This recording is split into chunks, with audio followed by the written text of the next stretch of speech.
Hey guys, what is going on? Adrian here with Dickason Chevrolet in Gladewater, Texas. Hey, and today we're going to talk about this 2023 LS Chevy Spark.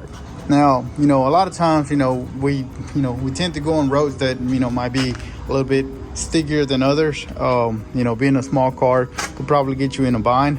Now, a lot of times back in the day, if you got stuck, you would have to hook up to somewhere in the body of this vehicle, whether it be front or back, and you will risk the chance of, messing up the bumper.